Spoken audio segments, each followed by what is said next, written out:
Hi friends, technical గూఢచారి ఛానల్కి స్వాగతం. So friends, ఈరోజు అయితే మనం మొబైల్ బోర్డ్స్లో ఉన్న ఈ ఎఫ్ఈసి కనెక్టర్స్ని ఎలా మనం రిమూవ్ చేయాలి, అంటే పాత బోర్డుల మీద ఉన్న కనెక్టర్ని సేఫ్గా ఎలా రిమూవ్ చేయాలి, అలాగే ఈ పాత బోర్డుల మీద రిమూవ్ చేసిన వాడిని కొత్త బోర్డులో ఎలా ఇన్స్టాల్ చేయాలి, అలాగే కొత్త కనెక్టర్ని ఎలా ఇన్స్టాల్ చేయాలి బోర్డ్స్ మీద అనేది అయితే చెప్పుకుంటున్నాం. ఇప్పుడైతే నేను ఒక ఓల్డ్ బోర్డు తీశాను, ఆ బోర్డులో ఒక కనెక్టర్ ఉంది. అలాగే ఇది నేను పాడైపోయిన బోర్డు అనమాట. సో ఆ ఓల్డ్ బోర్డు నుంచి ఈ న్యూ బోర్డు మీదకి అయితే కనెక్టర్ని ఇప్పుడు రీప్లేస్ చేయాలి. సో ఓల్డ్ బోర్డు చుట్టూ ఉన్న ప్లాస్టిక్ని అంతా తీసేసి ఈ కనెక్టర్కి 4 వైపులా కూడా సోల్డరింగ్ ఐరన్తో నేను ఆ సోల్డర్ ఏదైతే ఉందో దాన్ని పిగిలిస్తున్నాను అనమాట. ఎందుకంటే సో మనకి కంపెనీ ఒక 220 డిగ్రీ సోల్డర్ ఇస్తే మనం యూజ్ చేసేది 180 డిగ్రీ కదా. సో ఆ రెండింటికి మ్యాచ్ అవ్వాలంటే మనం ముందుగా దీన్ని ఇలా సోల్డరింగ్ ఐరన్తో ఇలా పిగిలించుకోవడం వల్ల మనకి బోర్డు హీట్ అవ్వదు. ఇంకొకటి ఏంటంటే మన కనెక్టర్ ఏదైతే మనం ఓల్డ్ బోర్డు నుంచి రిమూవ్ చేస్తున్నామో అది దీని ప్లాస్టిక్ మెల్ట్ అవ్వకుండా సింపుల్గా వస్తుందన్నమాట. సో అందుకని ముందు ఇలా చేసి మనం ఏదైతే ఒక 350 360 380 డిగ్రీస్ టెంపరేచర్ పెట్టి హెయిర్ ఒక 3లో పెట్టుకొని దీన్ని అయితే నేను ఇప్పుడు మెల్ట్ చేస్తున్నాను. ఓల్డ్ బోర్డులో ఉన్న కనెక్టర్ చుట్టూ ఉన్న సోల్డర్ని అయితే సో హీట్ అయితే 380 వరకు ఇవ్వచ్చు. అలాగే ఒక ఎయిర్ ఒక 3లో పెట్టి దీన్ని అయితే నేను ఇప్పుడు చుట్టూ మెల్ట్ చేస్తున్నాను. మెల్ట్ చేసి ఆల్రెడీ నేను సోల్డరింగ్ ఐరన్తో కొంత చేశాను కాబట్టి ఇప్పుడు దీని ప్లాస్టిక్ మెల్ట్ అవ్వకుండా సింపుల్గా వచ్చేస్తుంది అనమాట. సో ఇక్కడ మీరు చూస్తే ఈ విధంగా ప్లాస్టిక్ మెల్ట్ అవ్వకుండా సింపుల్గా మనం ఓల్డ్ బోర్డులో ఉన్న కనెక్టర్స్ని మనం ఈజీగా రిమూవ్ చేయొచ్చు. దీనివల్ల మనకు 50 రూపీస్ అయితే సేవ్ అవుతుంది. సో ఈ కనెక్టర్ని ఇప్పుడు ఏదైతే మనం న్యూ బోర్డు ఉందో ఆ న్యూ బోర్డులో మనం ఈజీగా రీప్లేస్ చేసుకోవచ్చు. సో ఇప్పుడు న్యూ బోర్డుని ఆల్రెడీ నేను ఈ పోయిన కనెక్టర్ని తీసేసి సో ఈ న్యూ బోర్డులో అయితే నేను ఈ కనెక్టర్ని అయితే రీప్లేస్ చేయాలి. అంతా క్లీనింగ్ అంతా చేశాక ఇప్పుడు ఇలా కనెక్టర్ని ఏదైతే న్యూ బోర్డులో ఉందో అక్కడ పెడుతున్నానో ఆ పెట్టి అక్కడ ఆల్రెడీ నేను ఈ కనెక్టర్ కింద అయితే ఫ్లక్స్ని అయితే రాశాను.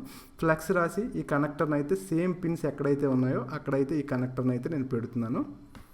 దీని 4 వైపులా కూడా మనం ఏవైతే ఉన్నాయో ఈ 4 వైపులా మనం కొంచెంగా సోల్డర్ అయితే మనం రాయాలి. అంటే మీకు యూట్యూబ్లో చాలా వీడియోస్ ఉన్నాయి ఈ కనెక్టర్స్ని ఎలా రీప్లేస్ చేయాలి, ఎలా రిమూవ్ చేయాలి అని. కానీ అవన్నీ కొంచెం డిఫరెంట్గా ఉన్నాయి. వాటి వల్ల కనెక్టర్ మెల్ట్ అయిపోయే ఛాన్స్ ఉంటుంది. అలాగే బోర్డు కూడా హీట్ అయిపోయే ఛాన్స్ ఉంటుంది. సో ఇలా మీరు చేయడం వల్ల బోర్డు కూడా హీట్ అవ్వదు. సో ఈ విధంగా అనమాట ఏవైతే పిన్స్ ఉన్నాయో ఆ పిన్స్ దగ్గర మీరు సో మనం ఫ్లక్స్ని అప్లై చేసుకొని కొంచెంగా అన్ని పిన్స్కి కూడా మీరు ఇలా సోల్డర్ చేసుకోవడం వల్ల మీకైతే కనెక్టర్ అంటే బోర్డు హీట్ అవ్వదు, కనెక్టర్ కూడా ప్రాపర్గా మీకు ప్లేస్ అవుతుంది. సో ఇక్కడ చూడండి, మళ్ళీ ఒకసారి అంతా ఫ్లక్స్ని అప్లై చేసి మళ్ళీ ఎక్కడైనా 2 పిన్లు ఇలా కలిసిపోయినా లేకపోతే ఏదైనా ఇలా అన్ని పిన్నుల దగ్గర నేను సోల్డరింగ్ ఐరన్తో అయితే చేస్తున్నాను. సో ఈ విధంగా చేయటం వల్ల మీకు బోర్డు హీట్ అవ్వదు, కనెక్టర్ కూడా బాగుంటుంది. సో కనెక్టర్ ఏ ప్లేస్ అంటే ఎలా అయితే మనకి కంపెనీలో వచ్చిన కనెక్టర్ ఉందో అలాగే మెల్ట్ అవ్వకుండా ప్రాపర్గా ఉంటుందన్నమాట. సో ఇప్పుడు ఇంకొక వైపు ఉంది కదా, ఇంకొక వైపును కూడా నేను ఫ్లక్స్తో అయితే రాసి నేను ఇప్పుడు ఆ సోల్డరింగ్ ఐరన్తో అన్ని పిన్స్కి కూడా నేను చేస్తానన్నమాట.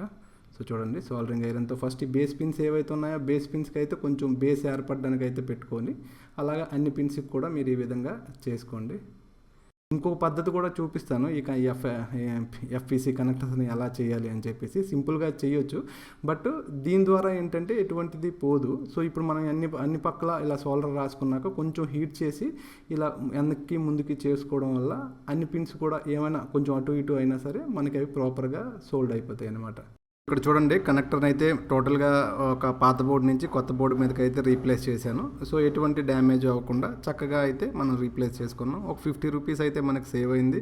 కనెక్టర్ కాస్ట్ 50 రూపీస్ ఉంటుంది కాబట్టి ఓల్డ్ బోర్డు మీద తీసి న్యూ బోర్డు మీదకి సింపుల్గా రీప్లేస్ చేసుకోవచ్చు అనమాట. ఎటువంటి డ్యామేజ్ కూడా లేకుండా ఇలా చేసుకోవచ్చు. సో ఈ వీడియో కనుక మీకు నచ్చినట్లయితే వీడియోని లైక్ చేయండి, అలాగే వీడియోని షేర్ చేయండి, ఛానల్ని సబ్స్క్రైబ్ చేయండి. Thank you so much friends. Next వీడియోలో కలుద్దాం. బాయ్.